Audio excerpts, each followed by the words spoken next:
प्यारे बच्चों, आज हम कक्षा 8वीं का जो पाठ 15 है सूरदास के पद, तो इसका व्याख्या भाग 1 पढ़ने जा रहे हैं। तो इसके कवि श्री सूरदास हैं। तो सूरदास भक्ति काल के एक प्रसिद्ध कवि रहे हैं। तो इस कविता में इन्होंने ब्रज भाषा का प्रयोग किया है और श्री कृष्ण के बाल रूप का वर्णन किया है। तो हम पहला जो पद है वह पढ़ते हैं। मैया कब ही बढ़ेगी चोटी, कितनी बार मोही दूध पियत भई, यह अजहू है छोटी।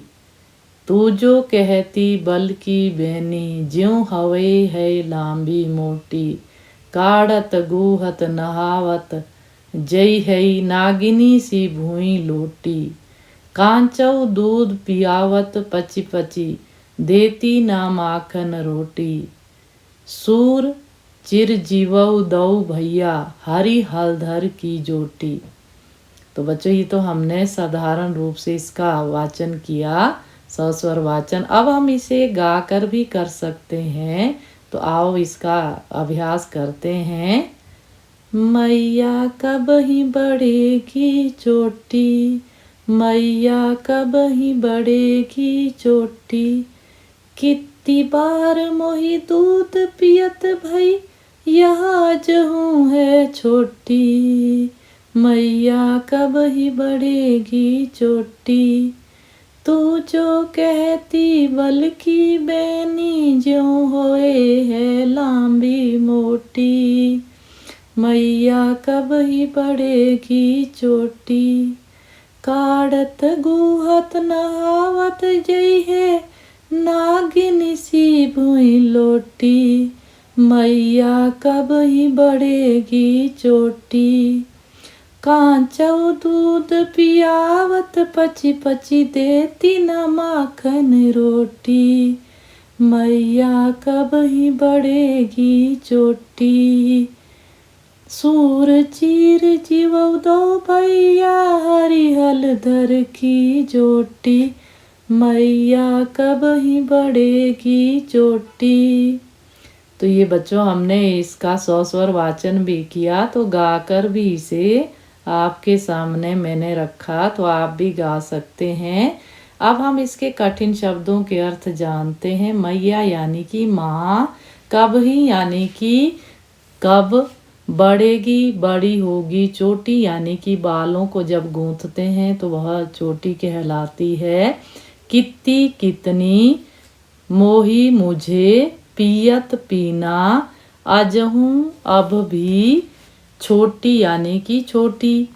तू जो कहती बल की बेनी, बेनी यानी कि जो आपकी चोटी होती है, बल से तात्पर्य है बलराम जी से।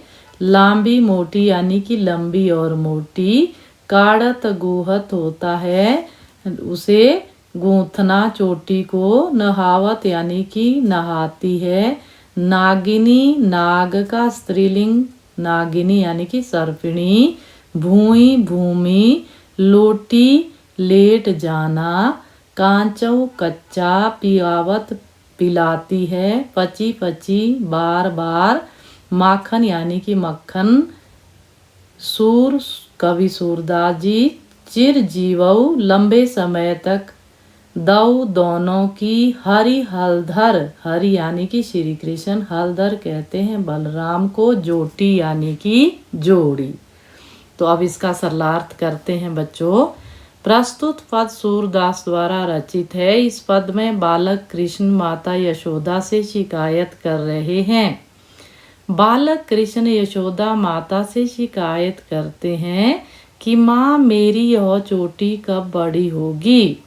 दूध पीते हुए मुझे बहुत समय हो गया है, लेकिन यह अभी भी वैसी की वैसी छोटी है।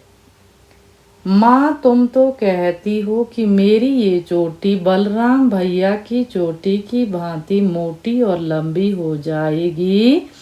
इसे निकालते हुए और बांधते हुए एवं स्नान करते समय नागिन की भांति यह अभी भी लौटने लगती है पृथ्वी पर।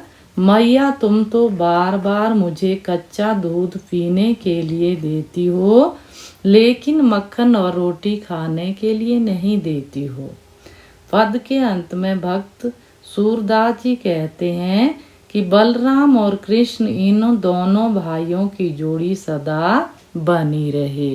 तो इसमें व्याख्या में बच्चों, अब श्री कृष्ण जब छोटे हैं तो माँ यशोदा उन्हें दूध पिलाने की कोशिश करती है, तो श्री कृष्ण दूध नहीं पीना चाहते हैं, उन्हें दूध अच्छा नहीं लगता है। फिर माँ कहती है कि आपकी जो चोटी है वह तभी बड़ी होगी जब आप दूध पिएंगे, और आपके जो भैया है बलराम, उनके जैसी चोटी फिर आपकी हो जाएगी, लंबी और मोटी। परंतु श्री कृष्ण शिकायत करते हैं कि मैंने इतनी बार दूध पी लिया है, फिर भी मेरी चोटी नहीं बढ़ती है। तो बच्चों, ये हमने आज पहला भाग इस कविता का किया व्याख्या भाग। तो बच्चों, ये आपको समझ आया होगा कि इसमें श्री कृष्ण के किस रूप का वर्णन किया है। तो इसमें किया है उनके छोटे बचपन का, यानी कि बाल रूप का वर्णन किया है। और बलराम इसमें कौन बताए हैं, उनके भैया। और माँ जो है उनकी कौन है, यशोदा। तो बच्चों, ये अवश्य ही आपको समझ आया होगा। तो आज की वीडियो में हम इतना ही पढ़ेंगे।